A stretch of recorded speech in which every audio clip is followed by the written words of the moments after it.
Hey buddies, SomeNutzGuy here. Hope you're having an awesome day so far. In this video, we're going to teach you how to defeat Yagluth, the 5th boss in Valheim. He's currently the last boss, however they do intend to add 4 more for a total of 9 bosses. So you'll get harder bosses along the way, but currently this is the most difficult boss to defeat. We're going to teach you how to do that solo. Alrighty, let's go.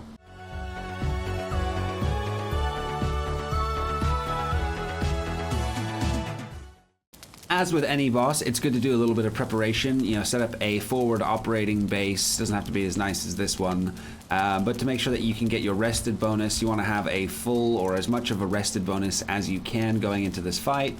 And you obviously want to make sure that you eat your highest tier foods prior to going into it as well. Weapons we're going to be using are a fully upgraded Frostner and the Draugr Fang bow. The bow is not so much for the boss, but just in case we have any additional mobs that we need to deal with along the way. When I've been fighting this boss, I usually end up having to fight a couple of groups of goblins as well. It seems like they're sort of drawn to the fight or spawned specifically for the fight. We're going to be using 3 different potions. We have our medium healing potion, our medium stamina potion, or meads, sorry, and our fire resistance barley wine. This is extremely key because this boss does a lot of fire damage. So having this barley wine that provides fire resistance is going to make a huge difference to the fight, like massive amounts of difference.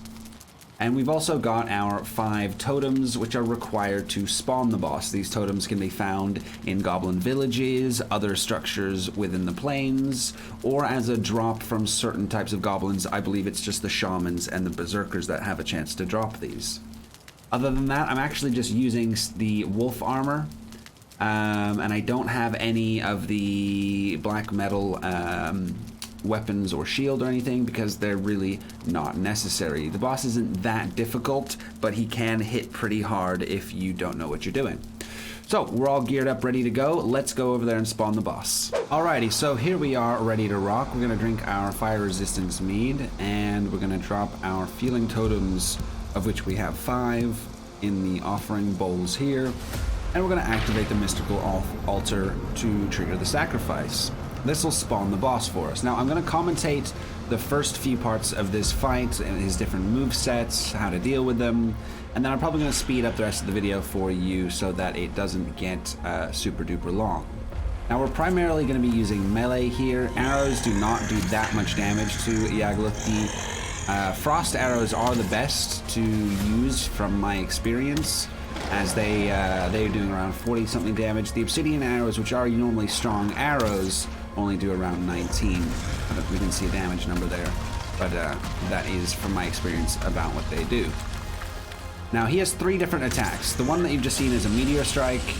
The next one is a laser beam that he shoots out of his face. And the meteors come down on top of you and will follow you and target you.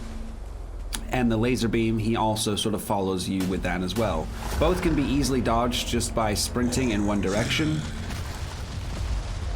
They do follow you, but they are slightly delayed behind you. So you can avoid those fairly easy. Laser beam, avoid it fairly easy.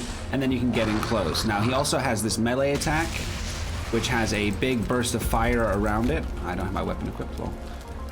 So the fire burst doesn't do very much damage, as you can see, but if you do get hit by the melee part of that attack, it will hit you for around 40 damage. So pretty hefty if you get actually hit by the melee.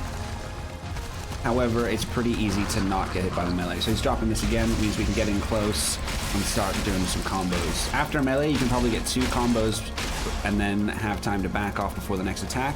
However, if you get too close here in the front, you can get stuck under his chin or in his armpit. And he seems to actually have bugged out a little bit here. So interesting to note that. We don't want to run out of stamina when he attacks though, because now he's calling meteors.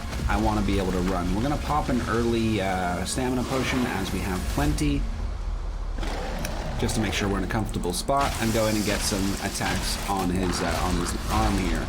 2 combos, as the 3rd part of the combo hits the hardest.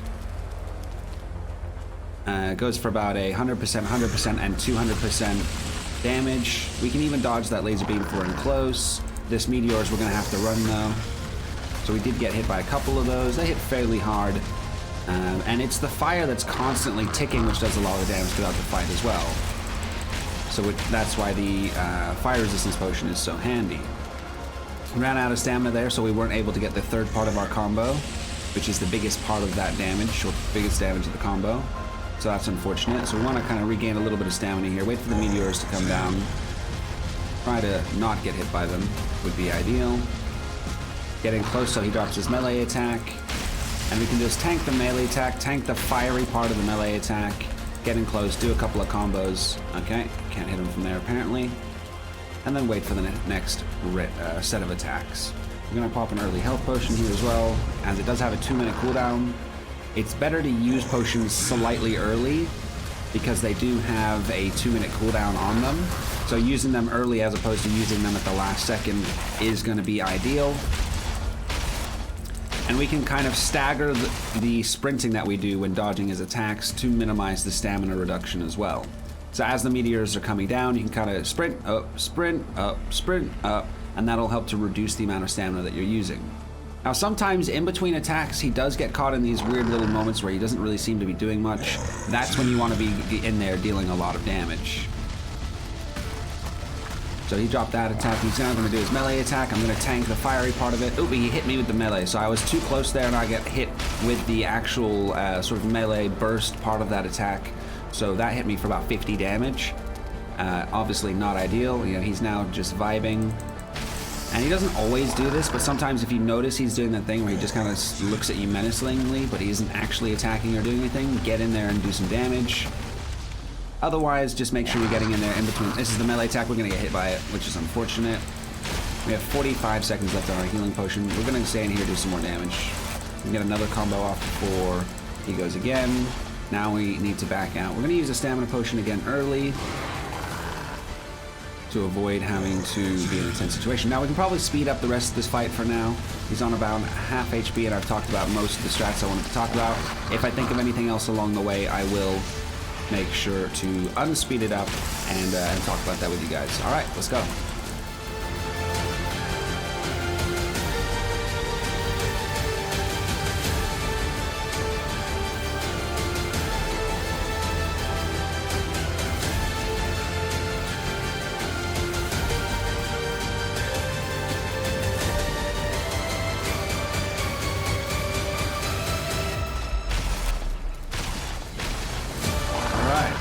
Gonna do one more of those attacks, and then we're gonna go in and finish him off. Let's go! What an explosive finish! Wow!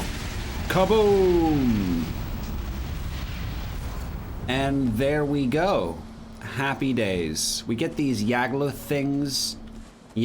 thing, which are actually just at the moment a placeholder item for the Yagluth item drop.